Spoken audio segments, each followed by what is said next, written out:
comenzando. Vamos a empezar con la segunda sesión de esta primera capacitación para el personal jurisdiccional y administrativo de la Corte Superior de Justicia de Madre de Dios. Vamos a continuar con la ponencia de Derecho Laboral, Procesal Laboral y el nuevo Código Procesal del Trabajo, encargada y dirigida por el doctor Andermen Gómez Enciso. Doctor, le cedo la palabra. Muy buenos días. Muy buenos días a todos los presentes. Muchas gracias, Eric. A ver, bueno, vamos a continuar con esta sesión sobre el derecho procesal del trabajo. A ver, un momentito, por favor. Voy a compartir pantalla.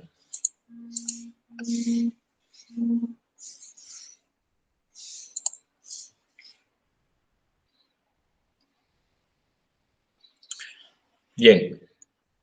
A ver.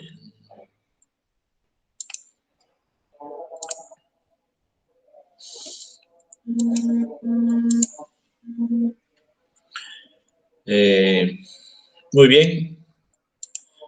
Muy buenos días nuevamente a todos. Agradeciendo siempre la gentileza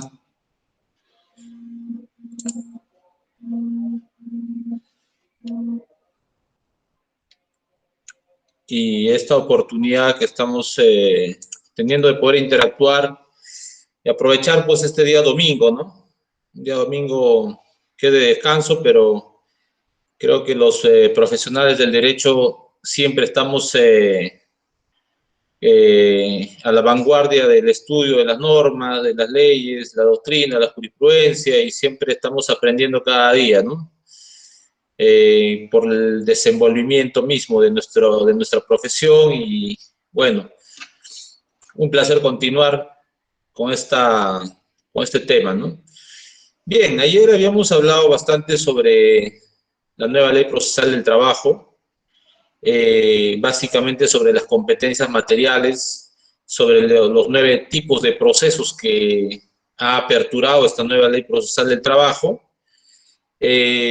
Habíamos hablado también sobre los fundamentos que sirven, que inspiran y que conducen la nueva ley procesal del trabajo.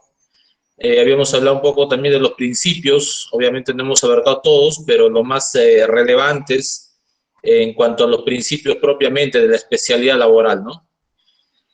Y ello no indica pues que no se apliquen los otros principios constitucionales, principios procesales del derecho general, del derecho en general, puesto que existe un sistema jurídico que rige, ¿no? Que conduce nuestros procesos.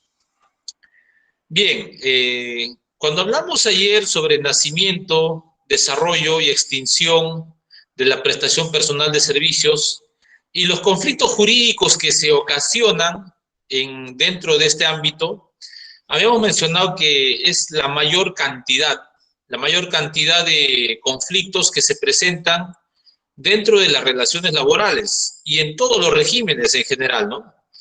Por ello, vimos por conveniente hablar un poquito profundizar un poco más sobre este tema de la contratación laboral y hoy en día de la contratación o de la prestación personal de servicios, ¿no?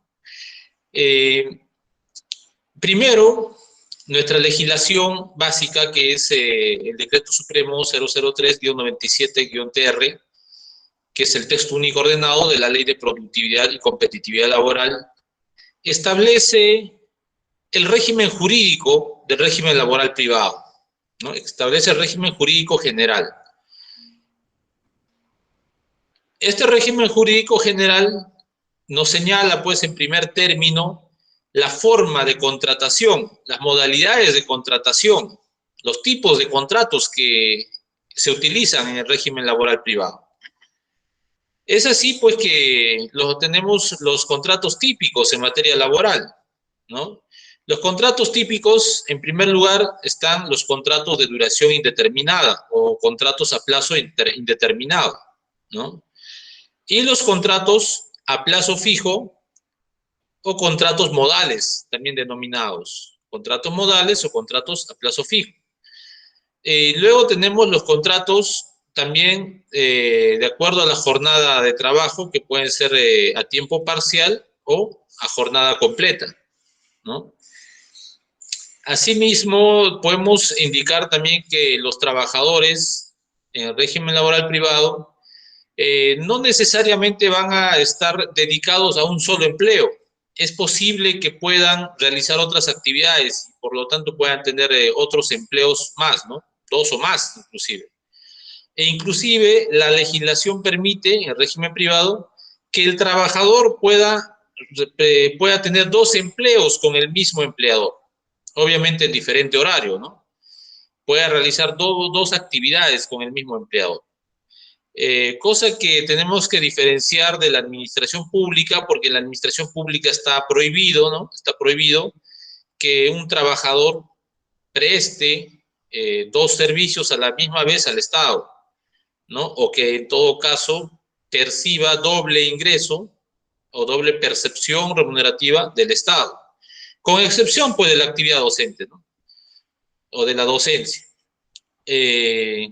Bien, también por el lugar de trabajo, sabemos que los contratos de trabajo en el régimen laboral privado permiten que no solamente pueda realizarse el servicio dentro de la empresa, sino que también puede realizarse fuera de la empresa. E inclusive pueden realizar los trabajadores en su propia vivienda, ¿no? Permite esto la legislación en el régimen laboral privado.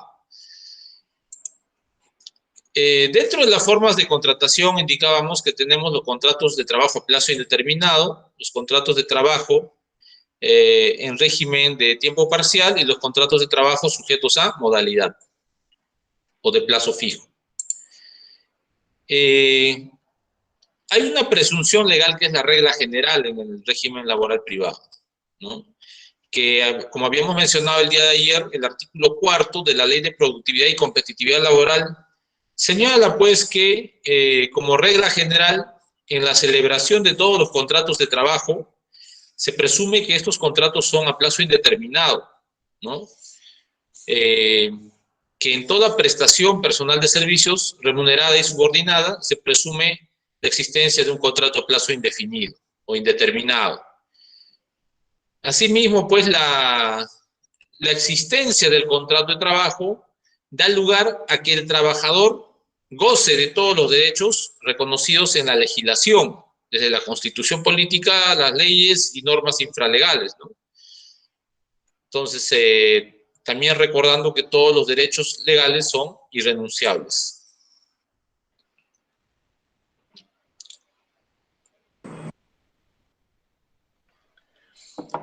Tenemos el contrato a tiempo parcial.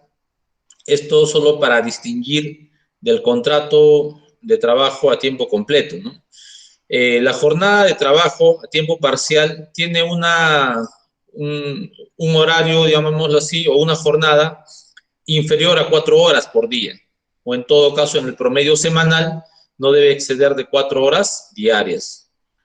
Los contratos a tiempo parcial también pueden celebrarse a plazo indefinido o indeterminado y también a plazo fijo, ¿no? El hecho de que sea un contrato a tiempo parcial no quiere decir que no exista el derecho de protección al trabajador a tener un contrato a plazo indeterminado, ¿no? Los trabajadores también contratados a tiempo parcial tienen ciertos beneficios laborales, ¿no? Acá, por ejemplo, vamos a ver que tienen vacaciones reducidas de 6 días al año, tienen derecho a contar con seguro de vida, gratificaciones legales, asignación familiar, utilidades, todo ello con cierta restricción, ¿no? No tan igual que los trabajadores en jornada completa. Bien, vamos a ver los contratos a plazo fijo. En el régimen laboral privado se ha establecido 3 grupos de contratación o de modalidades de contratación. Los contratos de naturaleza temporal, los de naturaleza accidental y los contratos para obra o servicio específico. Para los 3 casos, la norma exige que el empleador tenga que acreditar la existencia de la causa objetiva que justifica la temporalidad del contrato de trabajo, ¿no? En ese sentido, pues, como habíamos mencionado en el artículo 4, la regla general es que todo contrato de trabajo debe tener la máxima duración, ¿no? Debe ser a plazo indeterminado. Y que en todo caso, la excepción sería celebrar contratos a plazo fijo bajo cualquiera de las modalidades señaladas en estos tres grupos. Pero para utilizar estos contratos modales de estos tres grupos, es necesario, pues, que el empleador demuestre que existe una causa objetiva. No basta con que lo mencione en el contrato. En el contrato puede mencionar cualquier cosa, cualquier detalle, puede decir, pues, ¿no?, que existe una causa objetiva que está justificando la contratación temporal. Pero en el plano de la realidad tal vez no suceda así. Entonces, ello cuando se judicializa el conflicto, el empleador está obligado a demostrar en este caso que la causa objetiva que ha invocado para la celebración del contrato temporal sí existió y sí existe, ¿no? O en todo caso, sí existió al momento de la celebración, al momento de la constitución del contrato.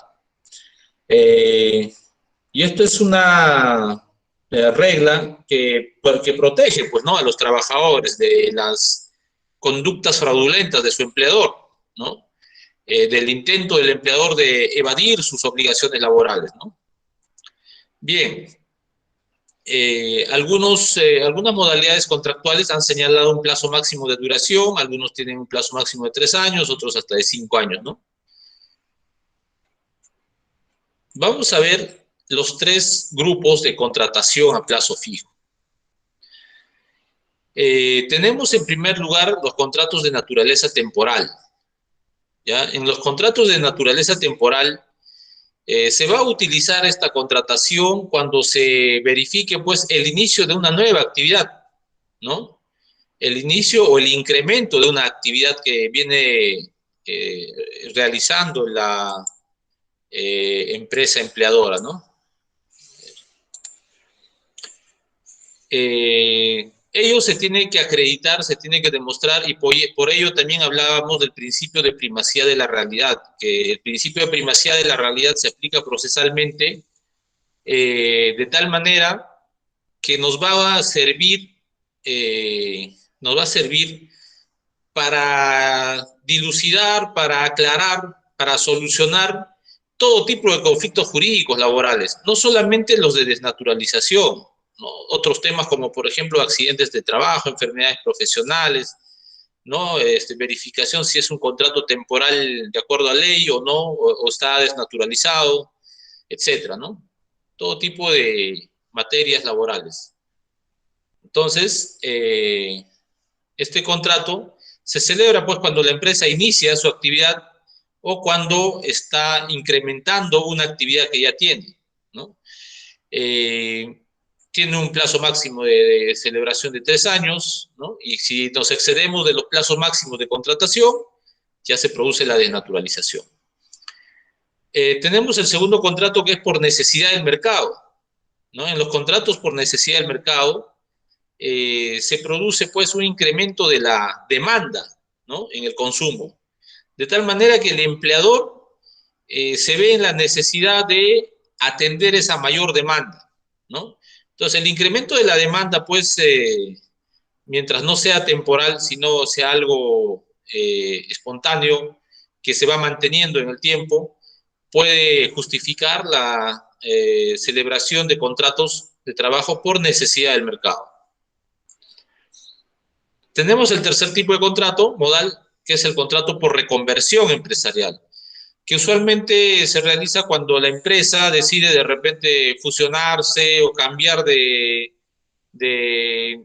podemos llamarle, de organización empresarial o de forma societaria, o decide cambiar tecnología también, sus equipos, sus maquinarias, sus sistemas de producción, sus medios de producción. Esa reconversión empresarial, ¿no?, permite, pues, que se contrate nuevos trabajadores de manera temporal, mientras surja la necesidad, ¿no?, la necesidad temporal. El segundo grupo de contratos de naturaleza accidental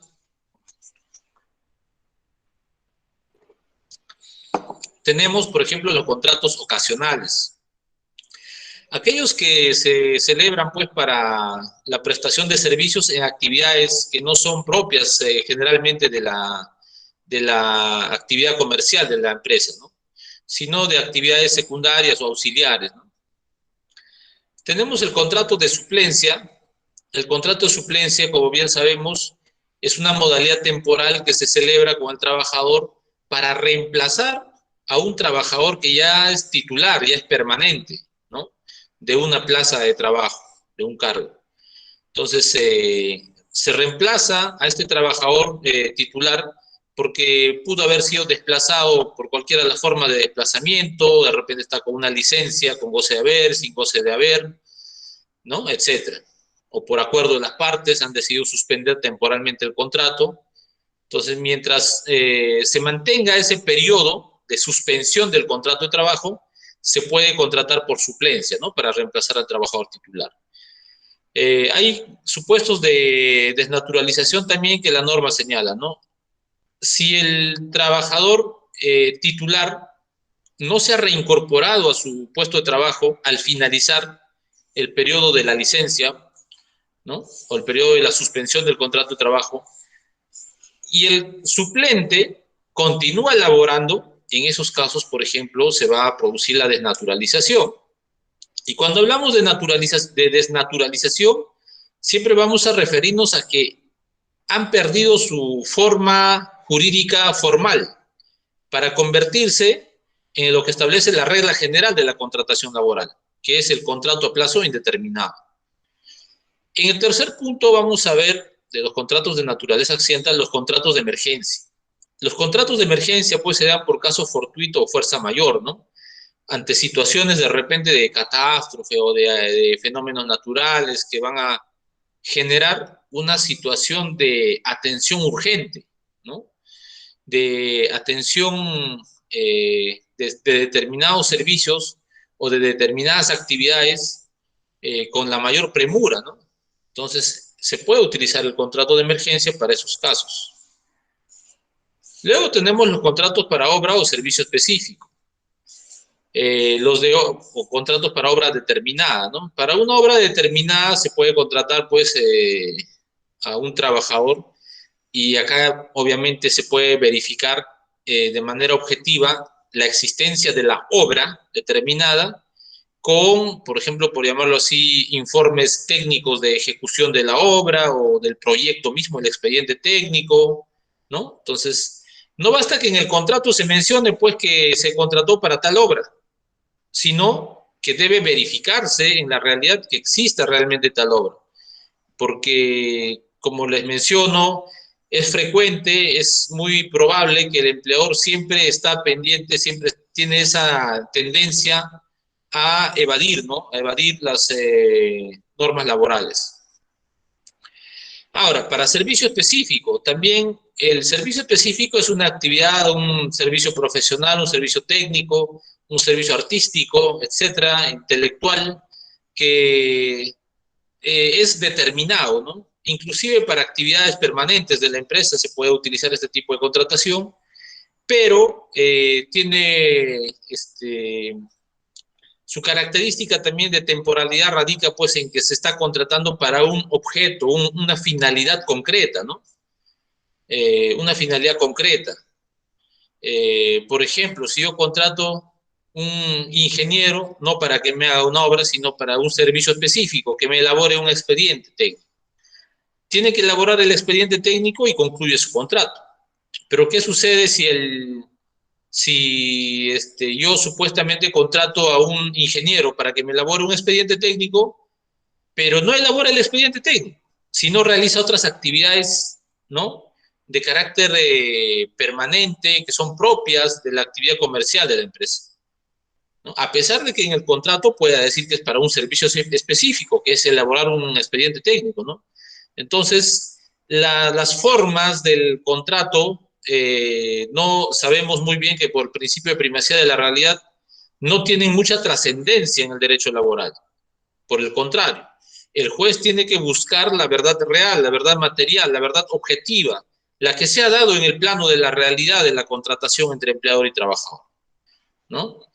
Luego tenemos el contrato intermitente, uno de los casos, uno de los ejemplos más clásicos, ¿no? Es de aquellos trabajadores que son estibadores de los puertos, ¿no? Donde están a la espera, pues, de la llegada de las embarcaciones con las cargas para que puedan descargar, justamente. Entonces, si bien es cierto, es un contrato que es permanente en el tiempo, pero se da con ciertas interrupciones, ¿no? Es intermitente, ¿no? Eh, en el caso del contrato de temporada, por ejemplo, este contrato se utiliza pues para las actividades comerciales que siempre se van a repetir de manera temporal, de manera sistemática, cada cierto periodo, ¿no? Y los ejemplos más claros acá podemos ver, por ejemplo, cuando se incrementan las actividades comerciales por el tema de la Navidad, por ejemplo, o por la escolaridad, por el inicio del año escolar, ¿no? Por ejemplo, en estos casos, pues, necesitamos más uniformes para los estudiantes, se empiezan a producir más ropa, o de repente los cuadernos, los útiles de escritorio, útiles de oficina, que tienen que producirse en mayor cantidad en esos periodos, ¿no? En esas temporadas.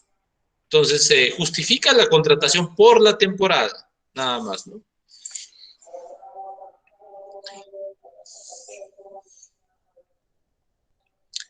Nuestra legislación también ha establecido un periodo de prueba para la contratación de un trabajador. Y el periodo de prueba es de 3 meses. Este periodo de prueba otorga pues al empleador la facultad de poder evaluar, verificar, ¿no? El desempeño del trabajador. De tal manera pues que pueda tomar una decisión si finalmente su trabajador cumple las expectativas de su contratación y puede ya quedarse de manera permanente. O en todo caso, si no cumple sus expectativas, tiene la facultad del empleador de dar por terminado el contrato a los 3 meses y no hay derecho de mantenerse en el trabajador, ¿no? No tiene derecho de permanecer en el puesto de trabajo. En estos casos, cuando el despido se produce dentro de los 3 meses, no ocurre, no se produce el despido arbitral, ¿no? Pero si el trabajador supera este periodo de prueba de 3 meses, en esos casos sí ya el trabajador goza de la protección legal, de la protección constitucional contra el despido arbitrario. La legislación establece que las partes pueden pactar un plazo mayor a los 3 meses, ¿no? Siempre que esté justificado. Acá requiere siempre la causa objetiva de la justificación. Podría ser, por ejemplo, si es que el trabajador necesita un periodo de capacitación mayor, ¿no? Si es que necesita un periodo de inducción, ¿no? De formación para adaptarse a su puesto de trabajo. De acuerdo a la naturaleza y a las características del servicio que va a prestar, en ese sentido sí se puede ampliar el periodo de prueba hasta 6 meses. Sin embargo, esta ampliación del periodo de prueba debe constar por escrito, ¿no? No puede deducirse. Si no está por escrito, automáticamente podemos deducir que ese contrato ya pasó a ser un contrato a plazo indeterminado al superar el periodo de prueba de 3 meses. La ampliación del periodo de prueba, mencionábamos, debe hacerse por escrito sin exceder de los 6 meses, salvo que se tratara de trabajadores calificados como trabajadores de dirección o de confianza. En ese caso, se puede poner hasta un año de ampliación, ¿no? El periodo de prueba.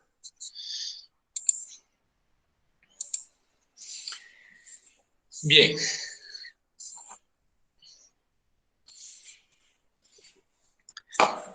Para distinguir a los trabajadores comunes que estén contratados a plazo indeterminado o a plazo fijo, tenemos también otro grupo de trabajadores considerados como personal de dirección y trabajadores de confianza, y que se va a diferenciar de los anteriores porque en este caso del personal de dirección y trabajador de confianza, no existe una legislación que lo proteja frente al despido arbitrario, ¿no? A diferencia de los trabajadores comunes, que sí se encuentran protegidos por la Constitución política contra el despido arbitrario. Nuestro texto único ordenado señala pues que el personal de dirección ejerce la representación general del empleador frente a otros trabajadores o terceros, sustituye al empleador, ¿no? Y realiza funciones de administración y control, o de cuya actividad y grado de responsabilidad depende el resultado de la actividad empresarial. Acá dentro del personal de dirección se encuentran pues los directores, ¿no? Los directorios de las empresas societarias. Ellos son personal de dirección, solo los que se encuentran a ese nivel, ¿no? De directorio. En cambio, los trabajadores de confianza son los que laboran en contacto personal y directo con el empleador o con el personal de dirección. Ello pues nos lleva a deducir que el personal de dirección tiene una jerarquía mayor que el personal de confianza. Los trabajadores de confianza tienen acceso a secretos profesionales, industriales o comerciales, y en general a información de carácter reservada de la empresa. Las opiniones e informes que presentan directamente los trabajadores de confianza lo hacen ante el personal de dirección, ¿no? Esto demuestra también la subordinación del trabajador de confianza hacia el personal de dirección, ¿ya? De tal manera, pues, que tanto el personal de dirección como el trabajador de confianza tienen ese rango, ¿no? Ese estatus de que toman decisiones al interior de la empresa que van a determinar la conducción, el camino, el horizonte de la empresa, ¿no? Y sus actividades comerciales propiamente. El tema de la protección de los trabajadores de confianza, sobre todo, de los de dirección no tanto, el tema de la protección frente al despido arbitrario ha pasado por una serie de etapas, ¿no? Ha evolucionado en cuanto a los trabajadores de confianza. Hace muchos años, el Tribunal Constitucional consideraba que cuando al trabajador de confianza se le va a quitar la confianza, valga la redundancia, se tiene que motivar, se tiene que indicar por qué se le está quitando la confianza, ¿no? Y básicamente porque ha tenido que incurrir en alguna inconducta laboral funcional. Eso exigía, y en caso de que no se acredite esa inconducta laboral, consideraban pues que podía ser calificado como despido arbitrario. Y si bien es cierto, no permitía estos precedentes, no permitían la reincorporación del trabajador de confianza, pero sí reconocían el pago de una indemnización por despido arbitrario. Entonces, esta primera posición del Tribunal Constitucional fue variando, fue modificándose, hasta que después señalaron pues que en otras sentencias ya que por ser un trabajador de confianza y estar sujeto a la liberalidad de su empleador o del personal de dirección, no tenían derecho a la estabilidad laboral, ¿no? No tenían derecho a la estabilidad laboral porque justamente son de libre remoción, esa es la naturaleza del trabajador de confianza.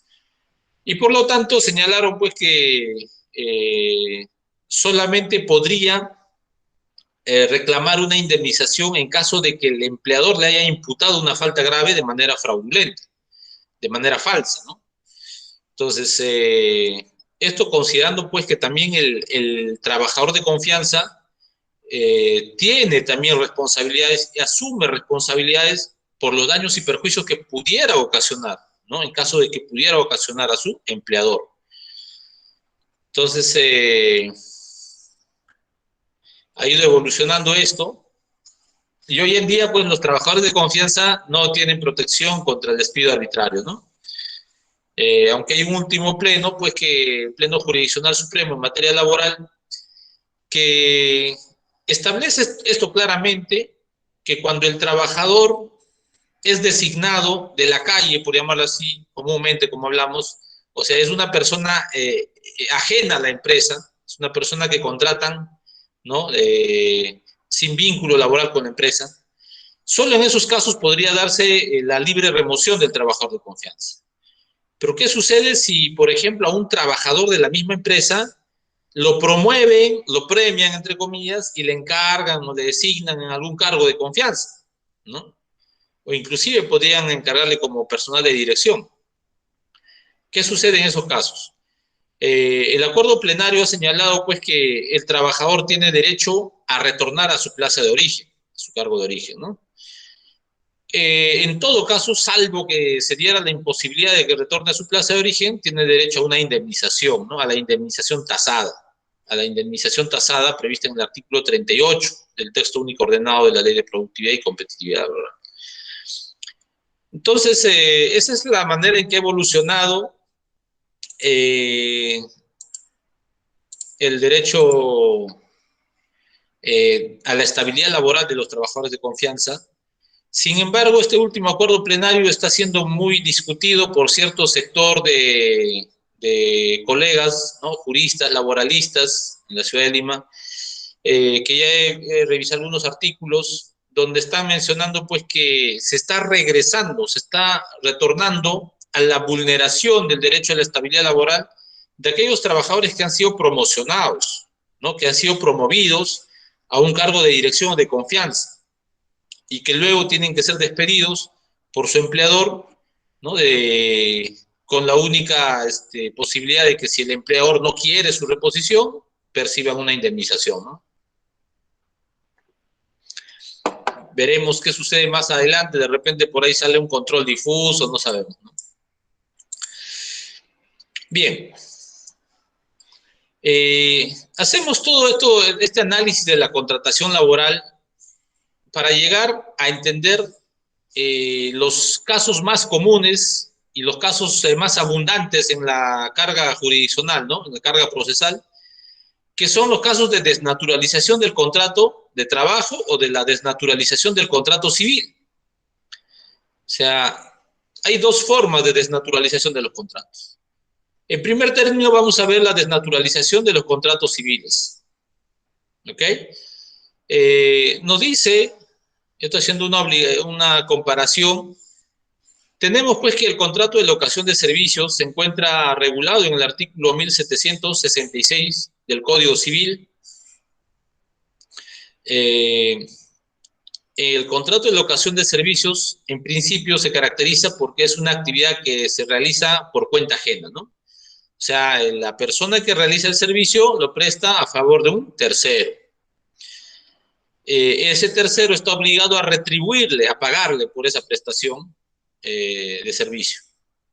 En el contrato de trabajo, igualmente, vamos a encontrar también que el prestador de los bienes y servicios, el prestador de servicios, realiza también su trabajo, su actividad en favor de un tercero, ¿ya? En favor de un tercero, y este tercero también está obligado a retribuirle o a pagarle, a remunerarle por los servicios del trabajador. Segundo, el contrato de locación de servicios es un contrato de naturaleza autónoma, ¿no? Está conformado por las dos partes que son el locador y el comitente. Entre el locador y el comitente se permite pues que el comitente pueda dirigir o exigir las características del resultado del servicio, ¿no? Y el locador, en este caso, tendrá que cumplir pues con la prestación del servicio o de los bienes de acuerdo a lo solicitado por el comitente.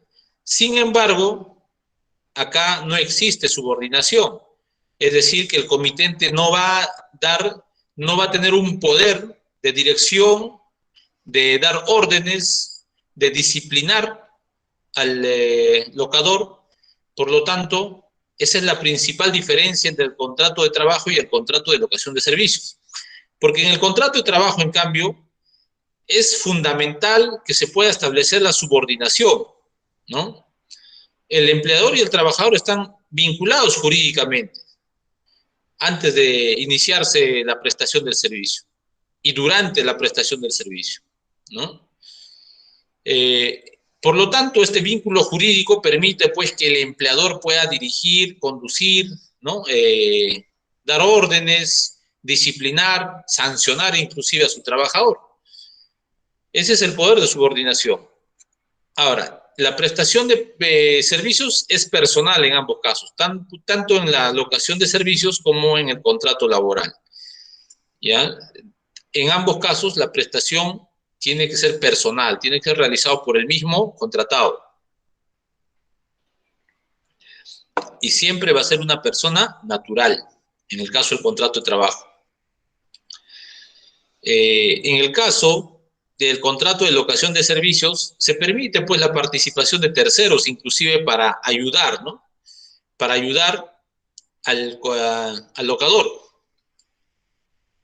En el caso de la contratación laboral no permite la participación de un tercero, ¿ya? Solamente el trabajador contratado tiene la obligación de realizar las funciones y las labores contratadas. Hay una excepción en la norma que permite pues, que el trabajador pueda ser ayudado por sus familiares directos cuando realiza las labores en su casa, ¿no? Bien. Habíamos hablado de la desnaturalización de los contratos civiles. Cuando el órgano jurisdiccional verifica del análisis de los medios probatorios que en un contrato de locación de servicios se ha presentado la subordinación jurídica, la subordinación material del trabajador hacia el empleador, en esos casos puede declarar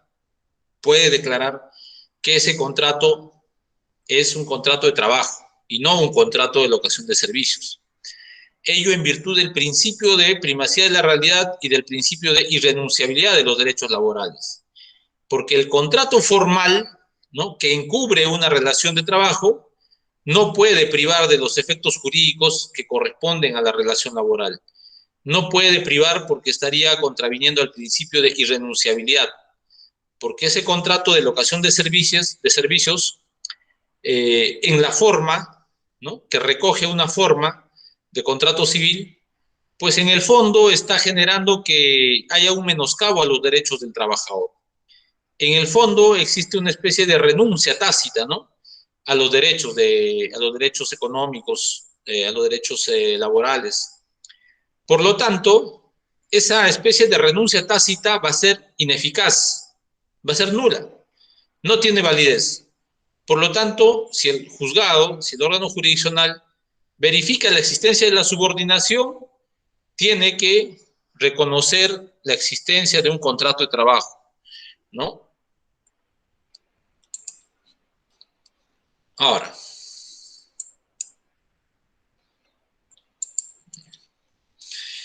vamos a ver la desnaturalización de los contratos de trabajo a plazo fijo o de los contratos modales.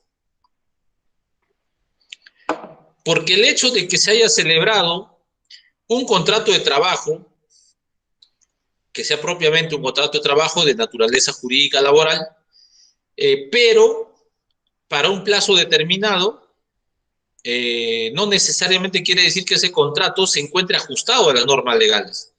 Hay que verificar, ¿no?, si realmente se ha cumplido con los requisitos, los presupuestos para la celebración de un contrato modal.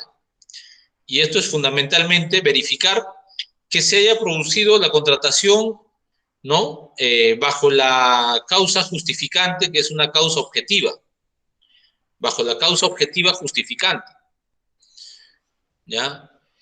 Sin embargo, el artículo 77 del texto único ordenado de la Ley de Productividad y Competitividad Laboral ha previsto pues una serie de situaciones en las cuales vamos a poder observar la desnaturalización de los contratos modales. Primero nos dice que los contratos de trabajo sujetos a modalidad se considerarán como de duración indeterminada si el trabajador continúa laborando después de la fecha de vencimiento del plazo estipulado o después de las prórrogas pactadas, si éstas exceden del límite máximo permitido. Pues ¿Qué pasa si el trabajador y el empleador firmaron un contrato de trabajo por 5 meses? ¿No? 5 meses. O por 3 meses, aunque sea por periodo de prueba. Se cumplen los 3 meses del periodo de prueba y, sin embargo, el trabajador continúa laborando. Así no tenga un contrato escrito, pero continúa laborando. Ahora, puede que tenga un contrato escrito, también, ¿no? En la medida que haya superado el periodo de prueba y que se haya vencido la fecha del contrato, ¿no? El plazo del contrato. Ejemplo, una empresa X contrata a un trabajador por el plazo de 3 meses, que es el periodo de prueba. Se cumplen los 3 meses y el trabajador continúa prestando sus servicios, ¿no? Hasta ya ni siquiera celebran el contrato por escrito.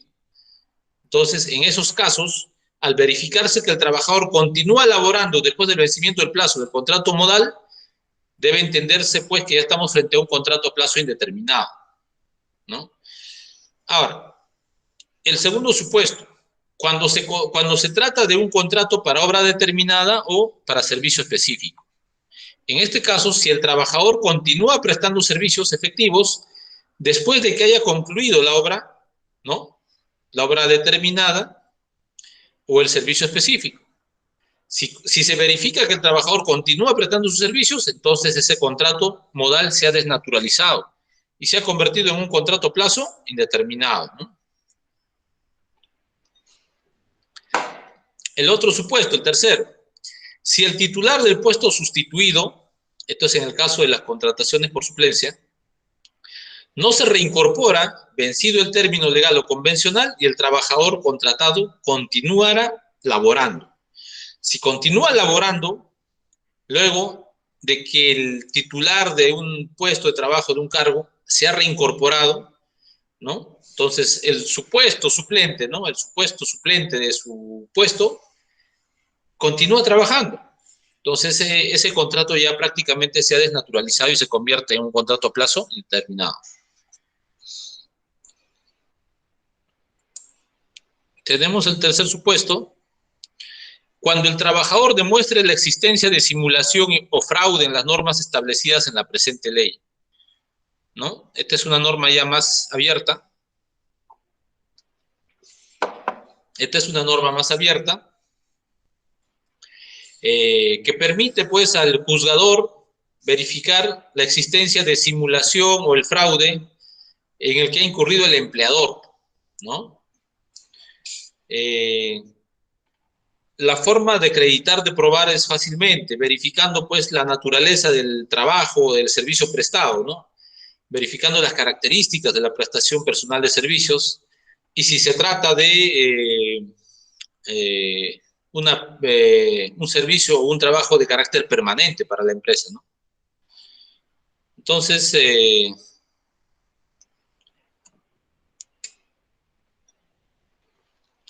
es el trabajador quien tiene que demostrar que ha existido fraude o ha existido simulación, ¿no?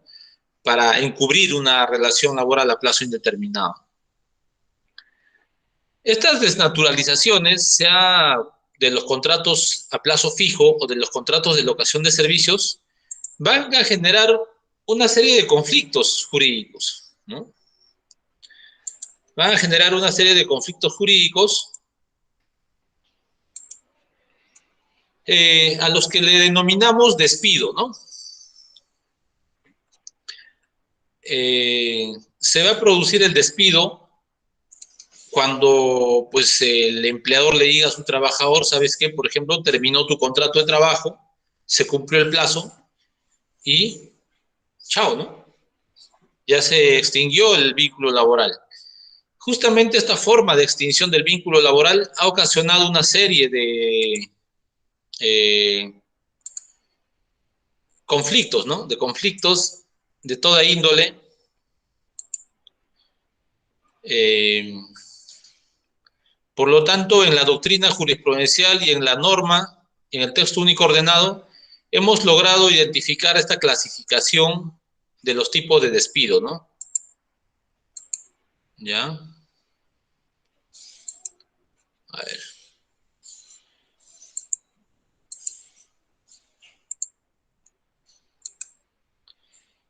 Por ejemplo, en primer término tenemos el despido justificado. En cuanto al despido justificado, mencionábamos que es una facultad del empleador, de su capacidad, de su facultad directriz, ¿no? De su potestad disciplinaria frente al trabajador, ¿ya? Entonces, el empleador puede despedir a su trabajador por una causa justa de despido, por una causa justa. Esta causa justa puede estar relacionada con la conducta del trabajador o con su capacidad. Pero para ello, para que sea un despido justificado, el empleador debe otorgarle un plazo razonable, no menor de 6 días, a su empleador, para que pueda, perdón, al trabajador, para que pueda presentar su descargo, ¿no? Este es el derecho a la defensa, para cumplir con el derecho a la defensa, con el debido proceso. Otorga un plazo no menor de 6 días para que presente su descargo el trabajador, ¿no? Haciendo la imputación de la falta grave, concreta. O sea, le tiene que decir cuál es la falta grave, la conducta, el hecho, ¿no? Además, le tiene que decir que esa falta grave está tipificada en una norma, ¿no? Sea de un reglamento interno de la empresa o sea el texto único ordenado. Entonces, la carta se le conoce como la carta de preaviso de despido, ¿no? Esta carta de preaviso de despido contiene, pues, la imputación clara y concreta de cuáles son los cargos que se le imputan al trabajador o las faltas que se le imputan al trabajador como autor de una falta grave, ¿no? Y que por lo tanto el trabajador tiene que hacer su descargo y demostrar, pues, su inocencia, ¿no? A pesar de que el trabajador ha demostrado su inocencia, ¿qué sucede si el empleador decide despedirlo? Ahí va a surgir el problema, ¿no? Porque en la medida que se cumpla la formalidad del despido justificado y en la medida, pues, que se respeten las reglas mínimas del debido proceso, del derecho a la defensa del trabajador, el, el principio, pues, de tipicidad, ¿no? Que permite que el empleador le impute a su trabajador una conducta prevista previamente en la norma o en su reglamento interno como falta, y no sea, pues, una imputación fantasiosa, falsa, ¿no? Fraudulenta.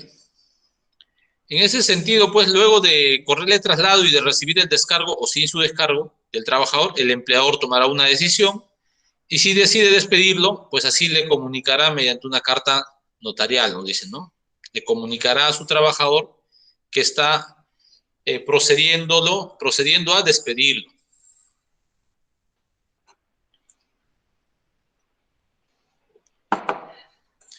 La norma ha enumerado una serie de causales del despido arbitrario y del despido... a ver.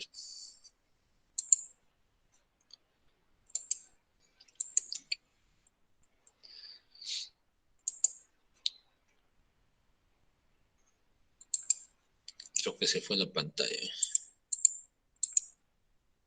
Ahí está. Ya. Entonces, la norma ha establecido, pues, un conjunto de causales, ¿no? Para que se produzca el despido por causa justa, ya sea relacionada con la capacidad o esté relacionado con la conducta del trabajador.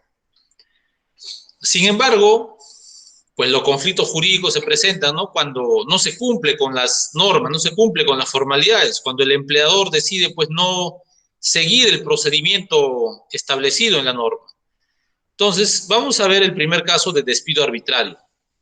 El despido arbitrario es una forma de despido general, ¿no? La básica, que se produce, pues, sin haber cumplido con comunicarle o imputarle la falta grave al trabajador, ¿no? Entonces, simplemente el empleador decide dar término al contrato de trabajo, que a veces lo encubren bajo ciertos argumentos, ¿no? De que ya venció el contrato de trabajo, de que de repente simplemente deciden prescindir de sus servicios, ¿no? Sin embargo, el despido arbitrario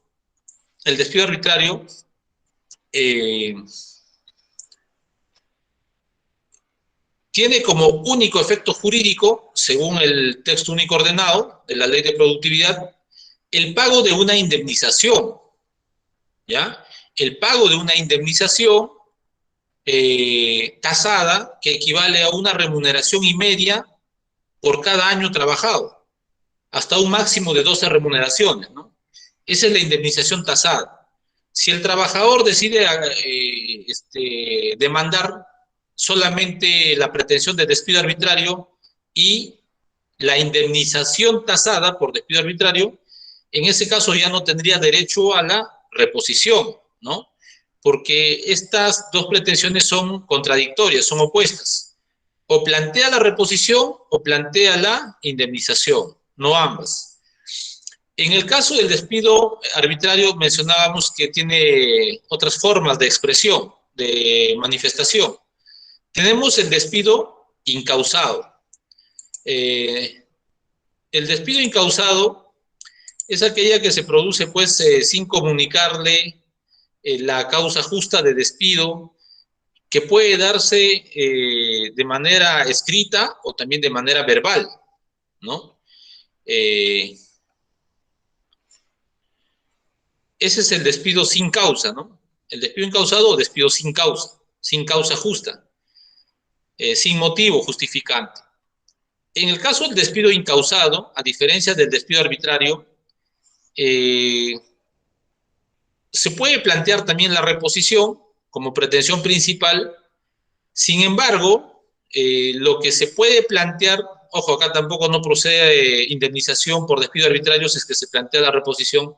Sin embargo, el demandante puede acumular al despido incausado otras pretensiones, como por ejemplo el pago de remuneraciones insolutas o devengadas, ¿no? O que no fueron pagadas íntegramente, o el pago de ciertos beneficios económicos, llámese gratificaciones legales, CTS, asignación familiar, horas extras, jornadas laborales nocturnas, descansos vacacionales no pagados, etcétera, ¿no? Etcétera.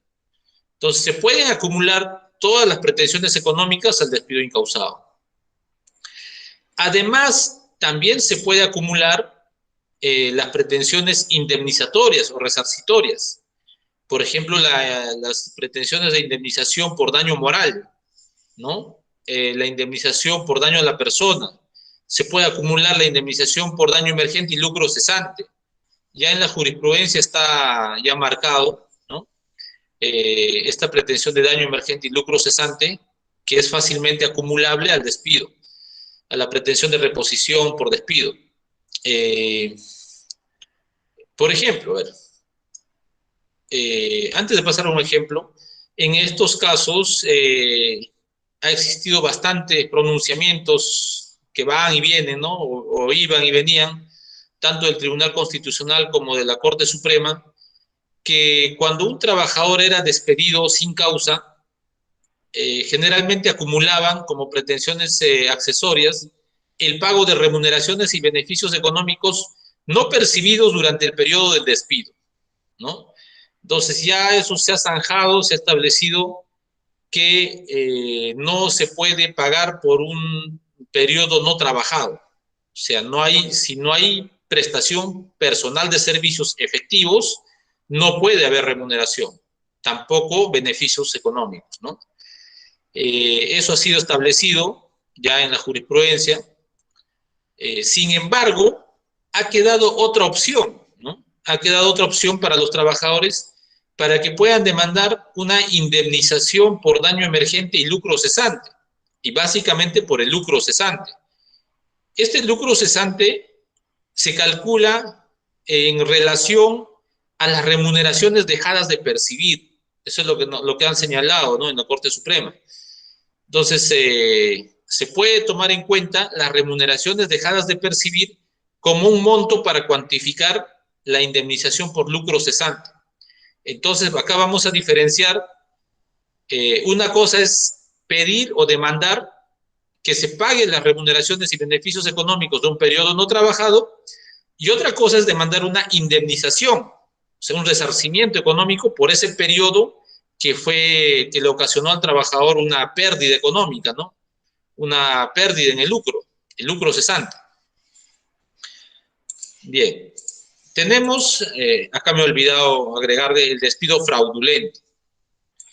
el despido fraudulento, que también está recogido en la jurisprudencia doctrinaria, señalada por el Tribunal Constitucional, donde ha señalado pues que el despido fraudulento es aquel despido que se produce de manera perversa, ¿no? Por parte del empleador, de manera abusiva, de manera desleal. E inclusive el empleador en estos casos crea pruebas fraudulentamente, hace una simulación, hasta hace una simulación del proceso para darle una apariencia del debido proceso, ¿no? Del proceso de despido. O inclusive puede imputarle faltas graves que corresponden a otro trabajador, pruebas inexistentes, pueden inventar pruebas, ¿no?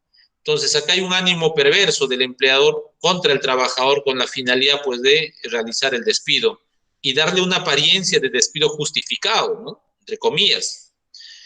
Entonces, en el proceso laboral de impugnación del despido fraudulento, el órgano jurisdiccional tiene que verificar que realmente se hayan cumplido con las reglas mínimas del procedimiento de despido, ¿no? Que haya una imputación suficiente sobre una falta grave que se haya cometido y que esta falta grave se encuentre debidamente tipificada en la norma y que constituya causa justificante, ¿no? Para realizar el despido, de acuerdo a la gravedad de los hechos, ¿no?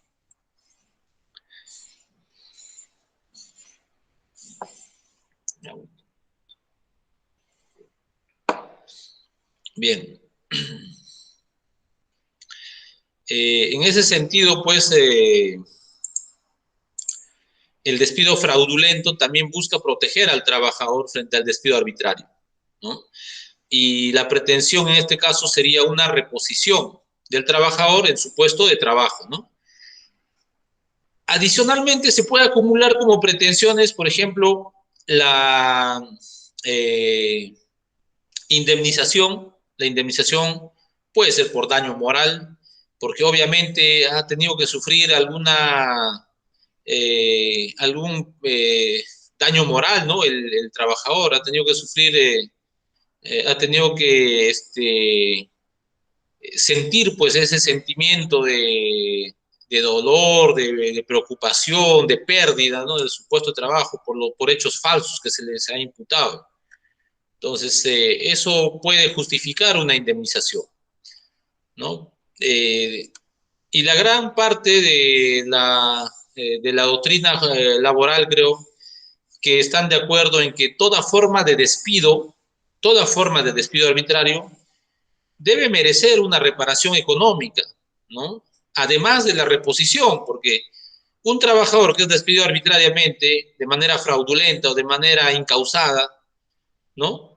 Es despedido, tiene que hacer un proceso judicial donde gasta dinero, pierde tiempo, se queda sin empleo durante algún tiempo hasta que encuentre otro empleo, y todo eso le ocasiona un perjuicio no solamente en su persona, sino a su familia, ¿no? Y si tiene hijos, con mayor razón, hay un efecto perjuicioso, ¿no? Grave.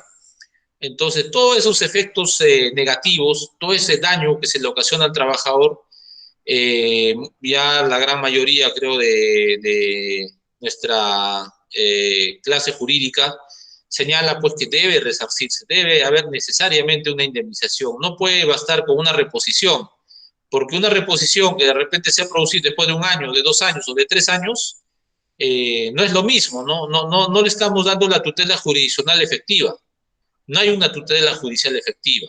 La tutela judicial efectiva es aquella que va a garantizar no solamente que el trabajador recupere su trabajo, sino también que le resarza, que le indemnice por ese periodo que ha sufrido el despido arbitrario, ¿no? Bien, a continuación tenemos el despido nulo. El despido nulo o el despido ad nutum. El despido nulo está recogido en nuestro texto único ordenado de la Ley de Productividad y Competitividad Laboral. El despido nulo pues tiene sus causales, a diferencia del despido arbitrario, del despido incausado, del despido fraudulento, ¿no? Tiene ciertas causas de materialización.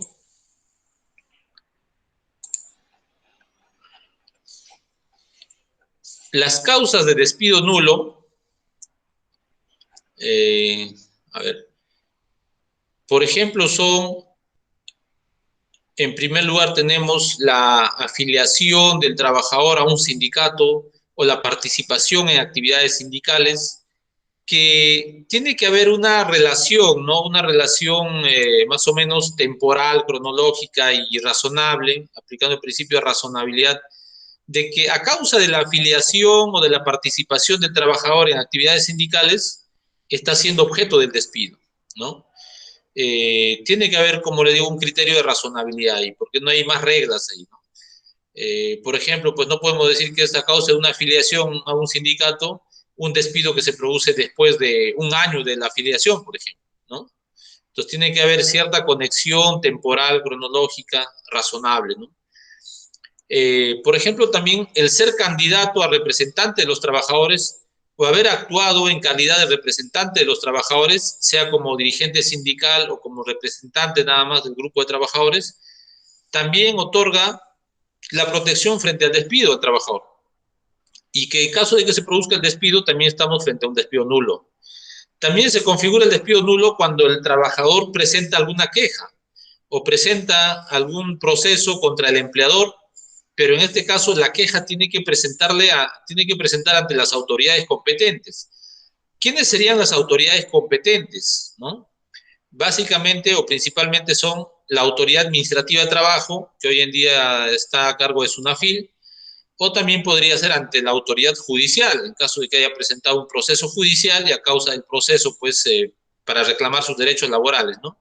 Haya sufrido un despido bajo cualquiera de las formas. Entonces, ese despido es nulo.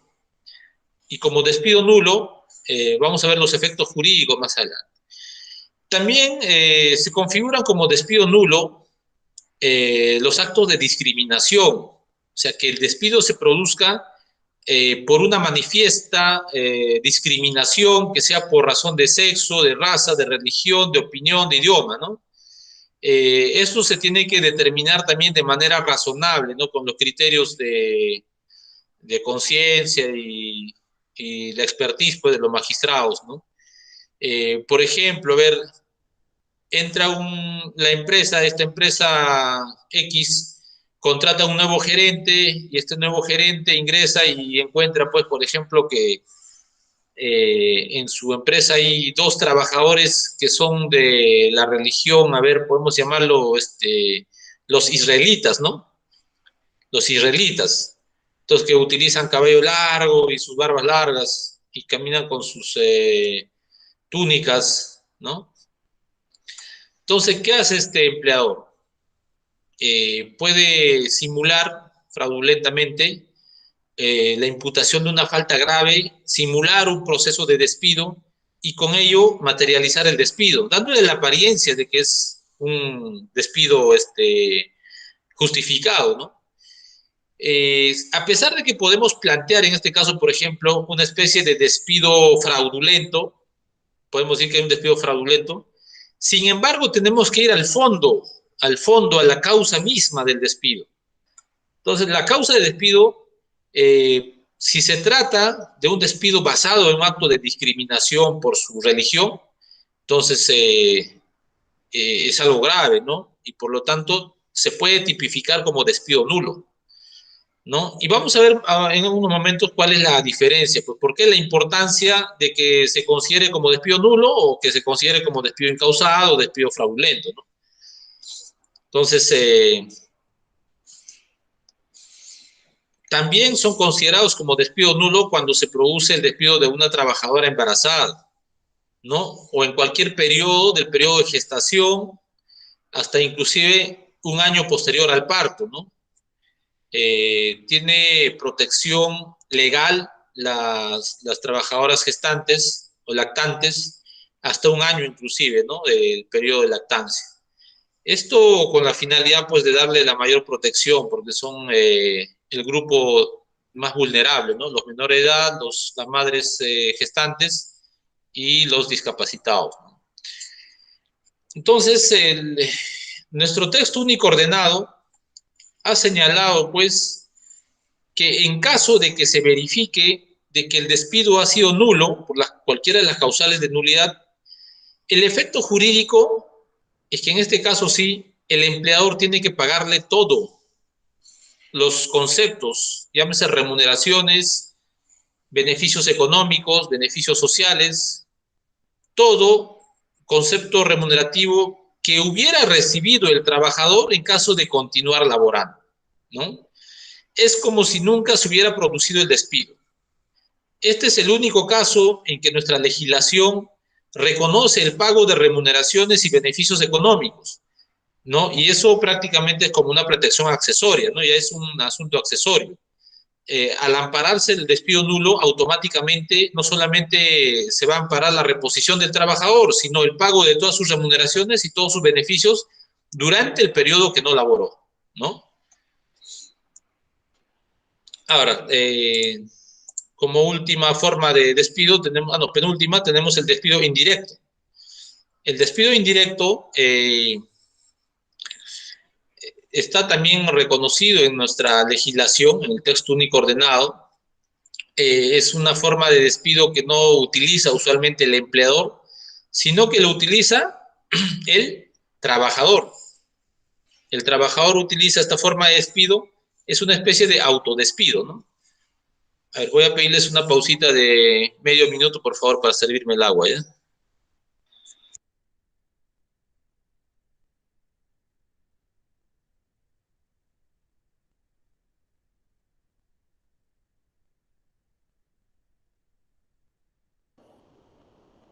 Muy buenas tardes. A todos los participantes, por favor, les voy a pasar un link para que lo vayan llenando al grupo de WhatsApp.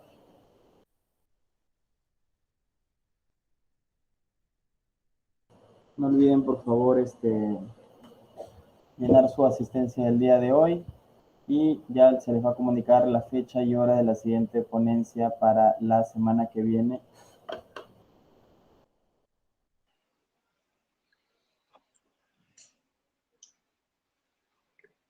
Muy bien, gracias. Bien, vamos a seguir. Mencionábamos que el despido incausado, para terminar este punto, ya estamos finalizando.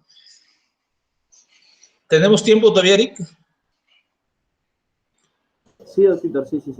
Vamos bien. Ya, cinco minutitos para terminar, ¿ya? Perfecto. A ver, en el despido incausado en el despido indirecto, estamos en el despido indirecto. El despido indirecto es un despido peculiar, el cual generalmente lo materializa el propio trabajador. Es una especie de autodespido. Para lo cual el trabajador tiene que cursarle una carta notarial a su empleador exigiéndole el cese de actos de hostilidad, ¿no? El cese de actos de hostilidad laboral e inclusive puede ser el cese de actos de hostigamiento sexual, ¿ya? En ese caso, pues, luego del plazo otorgado, en caso de que el empleador no se corrija, no se rectifique o no cesen los actos de hostilidad, el trabajador tiene dos opciones. Una, puede accionar judicialmente ante la autoridad jurisdiccional laboral en la pretensión de cese de actos de hostilidad, ¿no? Y la otra opción que tiene es que el trabajador se considere por despedido. O sea, es el propio trabajador quien da por terminado el contrato de trabajo, ¿no? Se da por despedido a consecuencia de que el empleador no ha rectificado su conducta hostil, no se ha rectificado, no se ha corregido. Entonces, este tipo de despido incausado, como les menciono, lo materializa el propio trabajador, ¿no? Y tiene que comunicarle con una carta notarial también que se está dando por terminar el contrato de trabajo a causa de que no se ha corregido, no se ha rectificado el empleador en los actos de hostilidad que se le ha imputado, ¿no? En el caso de despido colectivo, también nuestra legislación ha establecido esta forma de despido como una situación especial, ¿no? Donde se produce una causa objetiva, ¿no? Que podría ser, por ejemplo, la reconversión de la empresa, la fusión de la empresa, la absorción de una empresa por otra, Entonces, estas situaciones podrían generar que se modifique los sistemas de producción, que se modifique las formas de organización de las actividades comerciales de la empresa, ¿no? En ese sentido, pues, la empresa puede realizar un proceso de despido colectivo, o sea, un grupo, ¿no? Un conjunto de trabajadores. Bien, entonces, estas son las formas de despido que podemos encontrar en nuestra legislación. Bueno, estoy a su disposición. Si desean hacer algún comentario o preguntas, o quizás ya hemos terminado, no sé si me confirmas, Eric. Sí, doctor. Los que tengan, por favor, alguna pregunta, que levanten la mano o la desea hacer, por favor, abiertamente.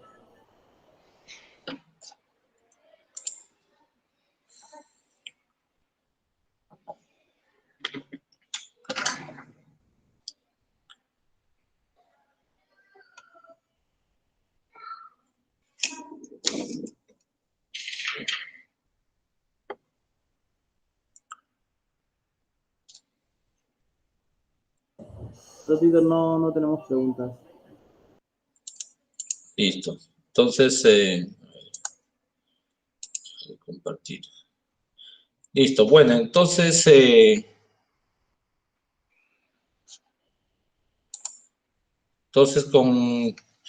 daríamos por terminado con mi participación. Les agradezco por su tiempo y, bueno, a sus órdenes cuando gusten. Muchas gracias, doctor, por la ponencia el día de hoy. Bueno, a todos los participantes, por favor, comunicarles que tienen que llenar la lista de asistencia del día de hoy, la cual les he enviado al grupo de WhatsApp. Y por favor también llenar un formulario que les hemos enviado hace unos minutos.